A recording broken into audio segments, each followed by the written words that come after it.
Ever feel like no matter how hard you work, you're still falling behind? The secret to breaking through isn't necessarily working harder.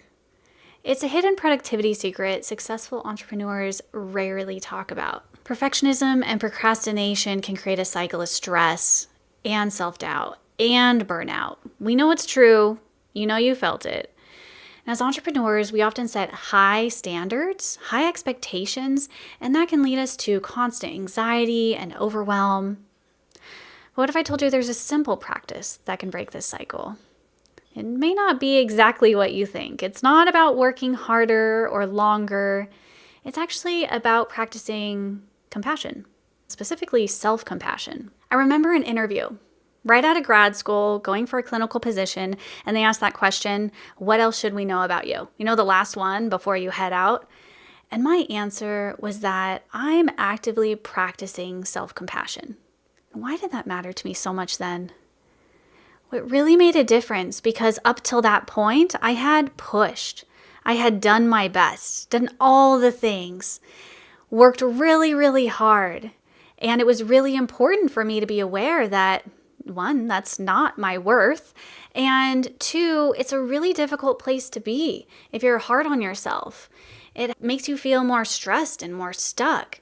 And self-compassion is an avenue for us to make a difference, to really help us move into all the things that we need and want to do without the weight of how am I going to do this? How well am I going to do this?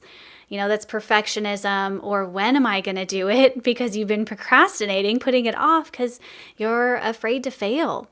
The most successful entrepreneurs aren't doing that to themselves. They're aware of self-compassion because it's what happens within you, what happens within here, that's going to make a difference out there. It's going to help you and your business to thrive. You know, science shows that self-compassion can rewire your brain. It can reduce stress. It can boost your resilience. It activates the parasympathetic nervous system. And if you've watched my other video, you know that I have a parasympathetic pear tree thing. Check it out if you haven't seen it. But this is your parasympathetic nervous system that helps promote a state of calm and focus. And that's exactly what we need in our businesses. So by practicing self-compassion, we can also reduce our cortisol levels, that's that stress hormone in our body, and increase oxytocin. That's a hormone that makes us feel safe and comfortable and connected. This not only improves our mental well-being, but enhances our ability to stay focused and productive and do the things that you need and want to do. So how can you start practicing self-compassion? Here are some practical tips to get you started in your daily routine. First, acknowledge your feelings. When you're feeling overwhelmed or when you're feeling stressed, take a moment to recognize those emotions without judgment. If you're not able to name the emotion beyond what's happening, then say how it feels in your body. This is different from saying, oh, I'm stressed, oh, I'm overwhelmed. And it might be like, oh, I feel a tightness in my belly right now. I'm feeling some, something in my brain. It's not so clear right now. Say that without judgment. Be kind to yourself. Step 2, practice forgiveness. Mistakes are a natural part of the learning process. It's necessary for us to see what works, see what doesn't work, adjust it, and improve it. So from there, you can forgive yourself for something not going exactly as planned or perfectly, and move forward. This is a gift that you can give to yourself that will make a huge difference in your business and your relationships around you. Step 3, set realistic expectations. When we have big visions, to make a big impact, it's really easy to also make big expectations and forget that we're human. We're humans that need to rest and eat and go to the bathroom and have emotions and go through the ups and downs. So when you are setting your goals and expectations for yourself, 1, notice that it's an expectation. That's a big one.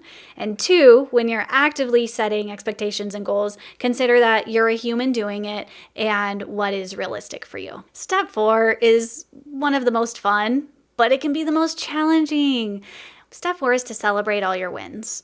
Acknowledge, Celebrate your progress, have a little like birthday party vibe moment for yourself. No matter how small, this can help keep you motivated. It can help to support those neural pathways that are reinforcing the fact that you did the thing. Even if it didn't work out the way you wanted it to, even if there was a mistake, you did the thing. And that's what we want to do as business owners and entrepreneurs. If you don't do it, people can't benefit from it. If you don't share it, people can't buy it. So by celebrating, you're really making a difference for how your body and your nervous system will respond next time there's a mistake or a challenge that comes up. Step 5, join a supportive community. Surround yourself with people who understand and support the work that you do. Communities might be in person, they might be online, but it's important that when you're there, you feel both that sense of familiarity and safety, and there's some stretch. You know that you're around people who are the next step ahead. You're around people who've been where you are. You can mutually support each other. We don't want to get stuck in a space where it's only familiar and you're not moving on to that next step. So for example, in my community, Today's the Day, that's what it's all about. It's about supporting each other and moving towards that next step. If you're interested in learning more about that, feel free to check the information below. By practicing self-compassion, you not only boost your productivity, but you boost your profitability. And both of those things are coming from a place of groundedness within you. You're making decisions from an empowered place. You know that whatever decision you make will end up in a result, and whatever result comes, whether it works or it doesn't work, you will make it through it. And you'll make it through it without the suffering of being hard on yourself, without the difficulty of recovery for days or even weeks. Self-compassion allows you to have a system within yourself that supports the system within your business. Remember, the journey to success in your business doesn't have to be filled with all of this stress and self-criticism. Embrace self-compassion, embrace yourself, and watch you and your business soar.